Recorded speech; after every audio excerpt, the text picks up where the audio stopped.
70 days tracked, 64 eating days. Thin crisps with pate showed up 57 times. That's 89% of eating days, nearly every single day for 2 months. Not once in a while, not as a treat, daily. And I still lost a stone in weight. Which wasn't what I expected, honestly. Turns out there's actual research on why this works. Gardner, habit researcher at Surrey, has spent 20 years studying this exact pattern. And what he's found changes everything about how we think about quitting bad foods. Let me show you what happened. So 30 years or so of the same morning routine.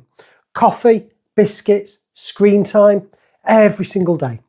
Chocolate digestive, usually sometimes 2. Refined flour, sugar, palm oil, proper ultra processed. About 80 to 90 calories per biscuit, mostly sugar and fat. And I wanted 1 or 2 every single day. Not because I was hungry, because it's comfort. Yeah, ritual. The pattern, coffee triggers biscuits. Screen time triggers biscuits. End of fast triggers biscuits. It's not about taste. Well, not just taste anyway. It's about the pattern your brain's wired into. Day 7 of the rhythm reset, I reached for the usual chocolate digestive and I stopped and I grabbed some thin crisps instead. Put a thin scrape of pate on top, same crunch and actually the same satisfaction, but 20% fibre, whole rye, non-UPF base. I probably went overboard with it, mind you. I ate them 89% of days for the next 2 months, but my gut didn't complain.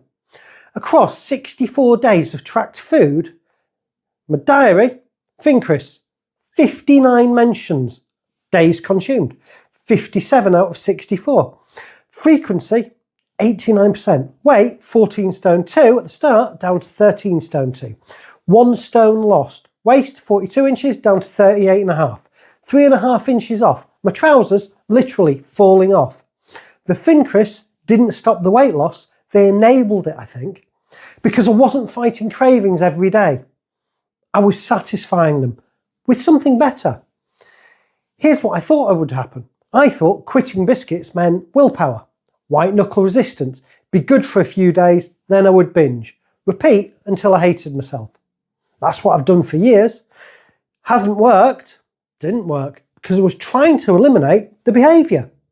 Delete the pattern, leave a gap, and your brain, it fills the gap with stress.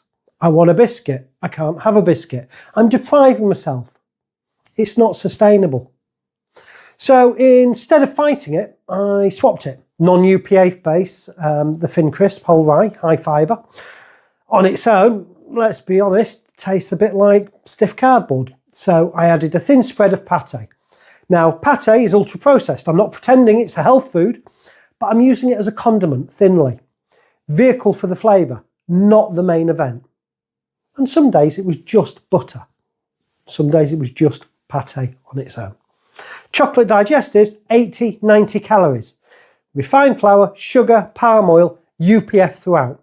Thin crisp plus thin pate or butter, 40 to 50 calories at best. And that was for 2. Non-UPF base, whole rye fibre, UPF spread, minimal. Not perfect, but better. And better's what you can actually keep doing. So I wanted to know, why did this work when willpower hadn't? I found Gardner's research from the University of Surrey. 180 plus papers on habits, 18,000 citations. So I'm guessing he knows what he's talking about. Basically, he's the UK's top expert on why we do what we do. And what he found changes everything. Here's what Gardner says. Rather than thinking, I just need to become more motivated, it's more of a case of, I need to work out what situations are causing this kind of non-conscious impulse. Meaning, the craving isn't about the biscuit, it's about the trigger. Coffee equals biscuit. Screen time equals biscuit. End of fast equals biscuit. Brain's on autopilot. Willpower can't override autopower, not long term anyway. Think of it like this. Hunger's a fire alarm going off because there's actual smoke. You haven't eaten in 24 hours. Glycogen's low, body is asking for fuel. That's real hunger. Appetite, that's the fire alarm triggered by burnt toast. You saw an ad, you're bored, it's 7 o'clock and you always eat at 7 o'clock. Different signal. The biscuit craving, that's appetite, burnt toast, not actual hunger, just a learned response to a cue. Gardner's research shows 3 ways to break bad habits. Stop yourself after the trigger. Willpower. It's exhausting. Remove the trigger entirely. No biscuits in the house. Can work sometimes. Or replace the behaviour with something better, which is what I did. Option 3 is the only one that's sustainable because the trigger is still there. Coffee still happens. Screen time still happens. But the response changes. Coffee is now thin crisp with pate, not a chocolate digestive. Same ritual, better food. Gardner calls this habit stacking, piggybacking on existing routines. You're not deleting the pattern, you're upgrading it. And here's the bit that saved me. Gardner's research shows missing 1 or 2 days doesn't derail progress.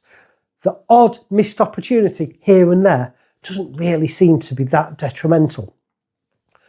Some days I had 4 thin crisps, some days 2, some 8. Some days I went back to chocolate, 10% of days actually, but the trend held. 89% of my eating days, thin crisps and 1 stone lost. 3.5 inches off the waist, sustainable beats perfect every time. So here's exactly what I did. Maybe you can copy this for your own comfort food. Step 1, identify the trigger. For me, morning coffee, end of a fast. For you, it could be evening telly, stress at work, whatever. Write it down.